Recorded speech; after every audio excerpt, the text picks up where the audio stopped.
Honorarium വർധന ഉൾപ്പെടെ വിവിധ ആവശ്യങ്ങൾ ഉന്നയിച്ച് ആശാ വർക്കർമാർ സെക്രട്ടേറിയറ്റിന് മുന്നിൽ നടത്തുന്ന രാപകൽ സമരം 18ാം ദിവസം പിന്നിടുന്നു.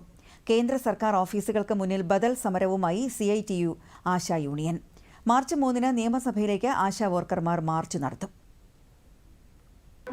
സമരം 18ാം ദിവസം എത്തുമ്പോഴും ആവേശമൊട്ടും ചോരാതെ അവകാശ പോരാട്ടവുമായി മുന്നോട്ട് പോകുകയാണ് ആശമാര്.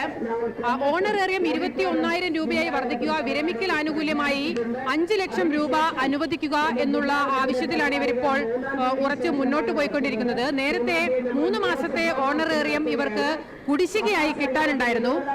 സമരം തുടങ്ങിയതിനു ശേഷം സർക്കാർ ആ തുക കുടിശ്ശിക അനുവദിച്ചിരുന്നു. ആ പണം ഇവർക്കൊക്കെ അക്കൗണ്ടുകളിൽ വന്നു തുടങ്ങിയിട്ടുണ്ട് എന്നുള്ള കാര്യം ഇവർ സമ്മതിക്കുന്നുണ്ട്. പക്ഷേ മുന്നോട്ട് വെച്ചിരിക്കുന്ന മറ്റ് 2 ആവശ്യങ്ങൾ സർക്കാർ അംഗീകരിക്കുന്നതുവരെ സമരവുമായി ഏത് രീതിയിലും മുന്നോട്ട് പോകാൻ തന്നെയാണ് ഇവർ തീരുമാനിച്ചിരിക്കുന്നത്. അതിനിടയ്ക്ക് CITU വിവിധ ജില്ലകളിൽ സമാന്തരമായി സമരം നടത്തുന്നുണ്ട്. CITU മുന്നോട്ട് വെക്കുന്നത് സമരം നടത്തേണ്ടത് കേന്ദ്ര സർക്കാർ ഓഫീസുകൾക്ക് മുന്നിലാണ്. കാരണം കേന്ദ്ര സർക്കാരിൽ നിന്ന് ഗ്രാന്റ് അല്ലെങ്കിൽ പണം കിട്ടാത്തത് കൊണ്ടാണ് ആശമാർക്കുള്ള പണം വൈകുന്നത് അല്ലെങ്കിൽ കുടിശ്ശികയാകുന്നത്. അതുകൊണ്ട് തന്നെ കേന്ദ്ര സർക്കാർ ഓഫീസുകൾക്ക് മുന്നിൽ ഇവർ സമരം നടത്തണമെന്നുള്ള നിലപാടാണ് CITUവിനുള്ളത്. ഒരു തൊഴിൽ മേഖലയിൽ പല സംഘടനകളുണ്ടാവും.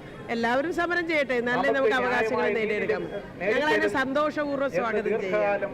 ആശാ വർക്കർമാരുടെ സമരത്തിന് കൂടുതൽ പിന്തുണ രാഷ്ട്രീയ സംഘടനകളിൽ നിന്നും അതോടൊപ്പം തന്നെ വ്യക്തികളിൽ നിന്നും എല്ലാം തന്നെ ലഭിക്കുന്നുണ്ട്. BJP നേതാക്കളായ V. മുരളീധരനും ശോഭാ സുരേന്ദ്രനും ഇന്ന് സമരപ്പന്തലിലെത്തി. 918 കോടി രൂപ കൊടുക്കേണ്ടതിന് പകരം അധിക ചെലവ് വന്നു എന്നുള്ള ഒരു കത്ത് കണ്ടതിന്റെ അടിസ്ഥാനത്തിൽ 938 കോടിയിലധികം വരുന്ന തുക ആശാ വർക്കേഴ്സിന് വേണ്ടിയിട്ട് കേന്ദ്ര ഗവൺമെന്റ് കൊടുത്തു കഴിഞ്ഞു. അപ്പൊ കേന്ദ്രം കൊടുക്കുന്ന പണം അത് വകമാറി ഇവർ ചെലവഴിച്ചിട്ടുണ്ടോ എന്നതിനെ കുറിച്ചുള്ള ഒരു അന്വേഷണം കൂടി ഭാവിയിൽ ഉണ്ടാകുമെന്നാണ് എനിക്കതിനെക്കുറിച്ച് പറയാനുള്ളത്.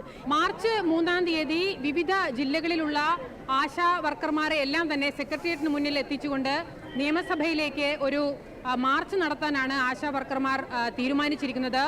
എന്തായാലും ഉന്നയിച്ചിരിക്കുന്ന ആവശ്യങ്ങളിൽ നിന്ന് ഒരു തരി പോലും പിന്നോട്ട് പോകാൻ തയ്യാറല്ല.